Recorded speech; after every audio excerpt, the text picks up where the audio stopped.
अस्सलाम वालेकुम, कैसे हैं आप लोग। उम्मीद करती हूँ आप ठीक होंगे। आज मैं बनाने जा रही हूँ चिकन स्टीम रोस्ट। ये पूरा चिकन लिया मैंने, इसको मैंने इसके कट लगाने हैं।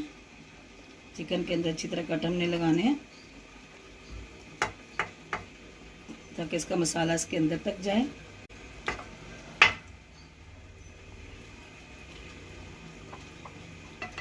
हमने कट लगा दिए।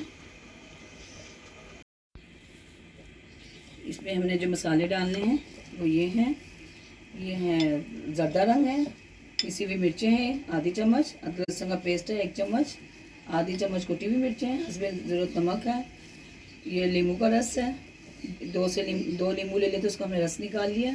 सोया सॉस है 2 चम्मच, और सिरका है लेंगे 2 चम्मच, चिली सॉस है ये भी 2 चम्मच है, और ये रोस्ट मसाला है पैकेट एक पूरा। रहमान रहीम, ये सब चीज़ें मैं इसमें डाल रही हूँ। इसको अच्छी तरह हमने मसालों को मिक्स भी करना है लगा के। हमने नींबू का रस भी डाल दिया।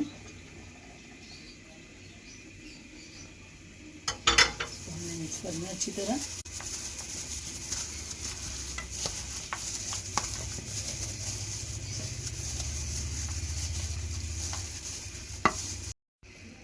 हमने सारे मसाले इसमें डालने हैं अच्छी तरह मसाला लगा के रखेंगे ताकि इसके अंदर तक इसका मसाला जाए, गोश्त के अंदर तक नमक और मिर्च का जायका आए, फिर ही रोस्ट का मज़ा आता है खाने का।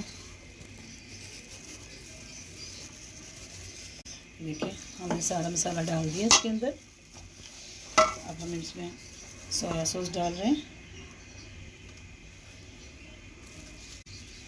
सोया सॉस डाल दी है, चिली सॉस, सोया सॉस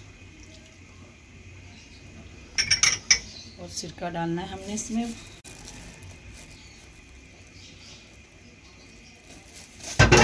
अब ये देखिए हमारा मसाला लग गया, कलर बहुत ज़बरदस्त आया है। इसको मैं फ्रिज में रखने जा रही हूँ 3 से 4 घंटे। इसके बाद हम इसको स्टीम रोस्ट करेंगे, फिर फाइनल आपको दिखाएंगे। ये देखिए मैंने पतीले में 4-5 चम्मच ऑयल डाला है। अब इसमें मैं ये चिकन डालने लगी हूँ। बिस्मिल्लाहिर्रहमानिर्रहीम। इसको मैंने 30 मिनट के लिए इसको एक साइड से रखना धीमी आंच पे। जो बाकी मसाला है तो मैं इसमें डाल रही हूँ ताकि ये अच्छी तरह से लग जाए। इसको ढक के हमने 30 मिनट के लिए ढक देना।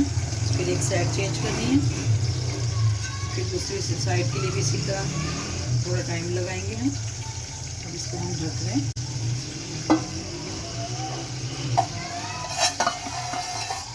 एक साइड से ये हो चुका है। अब इसको मैं दूसरी साइड इसकी डालनी है मैंने देगची में। बिस्मिल्लाहिर्रहमानिर्रहीम। हमने इसको पलट दिया। अब दूसरी तरफ से हमने स्टीम करना है इसको 15 मिनट तक। इसको हम ढक रहे हैं। देखिए हमारा स्टीम रोस्ट तैयार हो चुका है। माशाल्लाह से कितना ज़बरदस्त इसका कलर आया है। इसको आप खाएंगे तो आप वाकई काफ़ी लजीज बनाएंगे। और अगर आपको ये मेरे रेसिपी पसंद आए तो लाइक एंड शेयर ज़रूर कीजिएगा। मिलते हैं एक नई रेसिपी के साथ। अपनी दुआ में याद रखिएगा। ओके, अल्लाह हाफिज़।